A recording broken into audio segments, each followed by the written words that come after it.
அருண் மாதேஸ்வரன் டைரக்ஷனில் லோகேஷ் கனகராஜ், பாமிகா கபிலாம் சேர்ந்து நடிச்சிருக்க படம் தான் டிசி. அண்ட் இந்த படத்தோட ட்ரெய்லர் நேற்றுக்கு வந்திருந்தது. ட்ரெய்லரோட ரிவ்யூவை இந்த வீடியோவில் பார்ப்போம். அண்ட் இந்த ட்ரெய்லரோட பாசிட்டிவ்ஸ்லேருந்தே போனோன்னா, இந்த ட்ரெய்லர்லேயே எனக்கு ரொம்ப பெரிய பாசிட்டிவ், பெரிய பெரிய பாசிட்டிவ்னா அது அனிருத் அவர்களோட மியூசிக் தான். அனிருத் அவர்களோட மியூசிக் வந்து ட்ரெய்லரில் பேங்கர்னு தான் சொல்லணும். ட்ரெய்லரில் வந்து ஒரு சூப்பரான பேக்ரவுண்ட் ஸ்கோரே போட்டிருந்தாரு.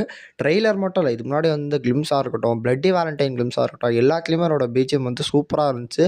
நல்ல ஒரு மியூசிக்கை வந்து கொடுத்துருந்தாரு. அண்ட் படத்துலையுமே அவரோட மியூசிக் சூப்பராக இருக்கும் அப்படின்னு சொல்லி நான் எதிர்பார்க்குறேன். ரொம்ப ஈகராக வெயிட் பண்ணுறேன். எந்த மாதிரி ஒரு மியூசிக் வந்து இந்த படத்துக்கு அவர் போட்டிருக்க போகிறாரு அப்படின்றது. இந்த படத்துலேருந்து பெருசாக பாட்டு ஒன்றும் வரல. பாட்டுலாம் எப்படி இருக்குது அப்படின்றலாம் வெயிட் பண்ணி தான் பார்க்கணும். இன்னும் நிறைய பாசிட்டிவ்ஸுமே இருக்குது. ட்ரெய்லர் கட் பண்ண விதமாக இருக்கட்டும், ட்ரெய்லரோட விஷுவல்ஸ்லாம் சூப்பராகவே இருந்துச்சு. இந்த படத்தில் வந்து வயலன்ஸ் அப்படின்றது ஜாஸ்தியாக தான் இருக்க போது. கண்டிப்பாக ஏ சர்டிஃபிகேட் வாங்க போகிற ஒரு படமாக தான் இருக்க போகுதுன்றது படத்தோட ஃபஸ்ட்டு கிளிம்ஸ் வந்தபோது தெரிஞ்சிச்சு. பட் அதெல்லாம் மேட்டர் இல்லை. படத்தில் நல்ல ஸ்ட்ராங்கான ஸ்டோரியும், அந்த வயலன்ஸ்க்கு ஒரு ஸ்ட்ராங்கான ரீசனும் ஜஸ்டிஃபிகேஷனும் இருந்தாலே போதும். படம் வந்து ஒரு நல்ல ஹிட்டாகவே அமையும். லோகேஷ் கனகராஜுக்கு ஒரு பிரேக்காகவும் இருக்கும் அந்த படம்.